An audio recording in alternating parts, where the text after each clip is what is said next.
Hello and welcome to this screencast. In this screencast, you'll be provided lots and lots of information regarding the Extra Summer Reading and Math program. My name is Andy Phillips and I'm the principal of Harvey Swanson Elementary School during the school year, and I've been the principal of the summer program. This will be the third year in a row that I've done that job. Prior to my time as an administrator, I was a teacher and I taught in the summer program for a few years. I've seen it grow and change, and I'm very proud of the program that we put on now for our eligible students. This screencast will give you lots of information about that program. So, an overview of today's presentation includes the following information: how the program is funded, how a child becomes eligible, the nuts and bolts, what you really need to know about Extra, information about the meal program, what an average day will look like, information on the reading and math programs, our rules for the summer program, and contact information. First, how the program is funded. Summer school has always been 100% grant funded. That means it doesn't come out of the general fund of the district at all. We use our at-risk funding from both the federal and state level. At the federal level, we get Title I funds, part of the summer program for Harvey Swanson and Oakwood students. Those are our two Title I schools here, are funded through the summer program, but it doesn't cover the entire cost. For all the leftover costs, we use Section 31A money, which is state at-risk funding, and that covers the rest of the cost for Harvey Swanson and Oakwood, and it covers 100% of the cost for the intermediate school students. This year will be the first year that intermediate school students have been invited to participate, and we're very excited about that. So children become eligible by teachers' recommendations. Teachers analyze their data, and they see if they can recognize the gap between an eligible child and his or her peers. Once they've recognized those gaps, they get together as grade level teams and generate a list. Once they've generated their list, they have a certain allotment of students that they can invite. They invite that allotment of students. As parents accept or decline, that the next student in line would be then invited to come to the program. Believe it or not, we usually have a hard time filling all of the slots for our summer program. Of course, summertime is a tough time for school because people plan lots of vacations, but it is a great program. We're always proud to provide 2 meals to all of the students that come to the program. Our food services department uses the summer food service program. All meals are free to anyone under the age of 18, and again, this is 100% grant funded. It comes from a different grant, and I believe it comes from the United States Department of Agriculture. It provides meals to anyone under the age of 18. We'll be giving more information about that in just a moment. But what that means is if you're a person that picks up and drops off your child and doesn't use the bus, and you have other children under the age of 18, bring them with you. When you drop off your summer school child, they can sit with us and have lunch as well. Anyone under the age of 18 can have a free breakfast and a free lunch every day. Nuts and bolts. The first thing, the most important thing I want everyone to understand is for the first week, we will not have school on Monday, July 7th. Teachers will be meeting that day, but students will not have school. The first day of school for that first week is Tuesday, July 8th. And for the first week only, school will run from Tuesday through Friday. For the last 3 weeks, school will run from Monday through Thursday, just as it has in the past. This is to accommodate teacher professional development and room prep time after the rooms have been cleaned. In other words, after school was out for the summertime, the custodians needed time to get in there and clean all those classrooms before we could let our teachers in there to prep the rooms. We don't do much prep for our summer program, but it's still nice to have some time to prep rooms, and teachers do some professional development before the program starts. So that first day, Monday, July 7th, no school for students, teachers will be working. School starts for students on Tuesday, July 8th. That first week is Tuesday through Friday. The other 3 weeks are the normal Monday through Thursday weeks. Breakfast will start at about 8:30. 8:35 is when the bus will arrive.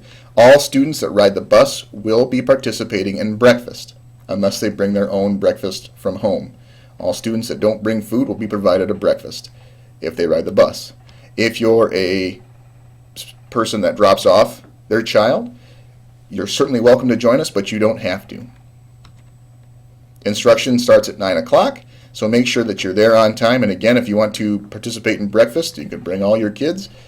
That starts at about 8:30 or 8:35. Pickup time will be 12:20, but we have a sliding schedule a little bit to accommodate for physical education this year. We're going to be doing some math instruction through physical education That'll happen 2 days a week for each child, and that's also to allow for some flexibility in our lunch scheduling. Basically, those students every day will switch classrooms after half of the day so that they will get equal instruction in reading and math. Lunch is from 12:20 to 12:45. Bus riders will leave after lunch. This is again going to depend a little bit on when your child has physical education as well. We'll get into that on the next slide. If you're the person that picks up your child, though, a good time for pickup is 12:20, unless you want them to participate in lunch, at which point that 12:45 would be a good time for pickup. So here's our physical education schedule, and it requires a little bit of explanation. If you're a second grade student, you have PE on the first day and the last day of the summer school week from 9:10 to 9:40. Everyone else, it modifies your lunch schedule a little bit. So for example, if you're a third grade student, you're going to have PE on the first day of each summer school week from 12:15 to 12:45. You're going to go to lunch at 11:50 and then go to PE.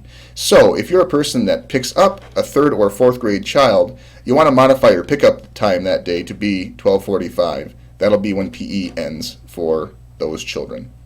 We're doing PE this year, not only because it's good for a comprehensive program and it's great for kids to lead a healthy lifestyle, but we needed something to stagger our lunch schedules. We don't do recess in the summertime, and so we have about 180 students coming. We couldn't get 180 students through our lunch line efficiently enough so that they could get on the bus at 12:45. You'll see with this PE schedule, it gives us a little bit of flexibility so that we don't have all 180 students in our lunchroom at one time. I should also mention that each year we survey students, and one thing that they really, really wanted every year when they're surveyed was some sort of physical activity. Of course, they say recess, but our take on that is to give them physical education. And again, we're going to do some math instruction through physical education, and it'll be an even more exciting part of our program. So here's our summer school staff. Along with these staff, we have 8 paraprofessionals that will be providing instructional support to students throughout the day. All of these students are Brandon School District teachers. They range from classroom teachers, special education teachers. We even have some middle school teachers that are going to be coming this year to the summer program.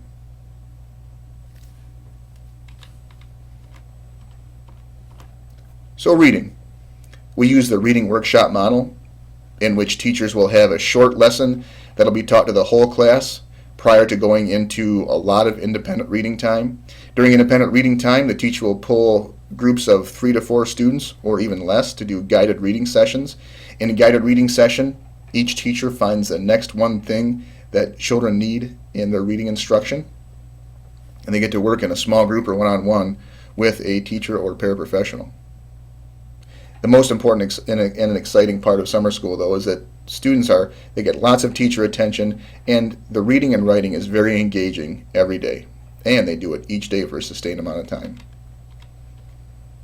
Math, this year is an exciting year for the Brandon School District as far as math instruction goes because our school board just adopted and purchased a new math program called Bridges. We're going to use summer school this year as a time for teachers to become acquainted with Bridges, and we'll be using some Bridges math units from the grade that each child just graduated from. So in other words, a student going into 5th grade will get probably a unit or 2 of instruction from the 4th grade Bridges series. We'll find the power units or the units that will really help propel them and help them be ready for the grade that they're going into in the fall. Our rules for the summer school are really quite simple. Generally, all school rules from the year apply. Children can bring water bottles. Students will not need a snack. We have 2 full meals before and after our day.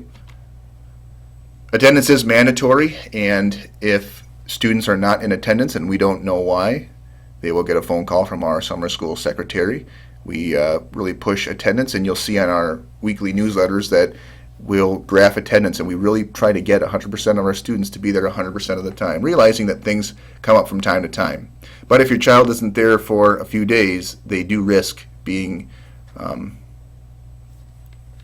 at risk of not being part of the program anymore. Another thing that could result in dismissal is repeated poor behavior. And the last slide here is contact information. So I'll leave this up for just a moment. All of these different areas are places that you might want to know to be able to contact someone from the summer school program if you have questions. My contact information is on top. I will be working in the office until June 28th. I think that's a Saturday this year. June 27th will be my last day in the office. I'm always available on email, and I'll get back to you as soon as I possibly can. Nights, weekends, it doesn't matter. After June 28th, Oakwood Elementary would be the next place that you can call. It'll be staffed starting on that Monday, July 7th. So if you have questions, feel free to call there. Transportation will be available as well. And if you have questions about the summer food program, you could certainly contact Food Services. I'd like to thank you for taking the time, spending the last 11 minutes watching the screencast. If any other questions pop up that I didn't answer, certainly feel free to email me or give me a call, and I'll get back to you as soon as I possibly can with answers to your questions. Most importantly, thank you for investing some of your summertime into your child's education. We can't solve all of each child's issues or help them immediately catch up, but what we can do is give them 16 great sessions of small group, high quality education, and they're going to have fun too. Summer school is a great program. Students generally like to come, and I really enjoy being part of it as well. So I'll see you during the extra summer reading and math program. Thanks again for watching.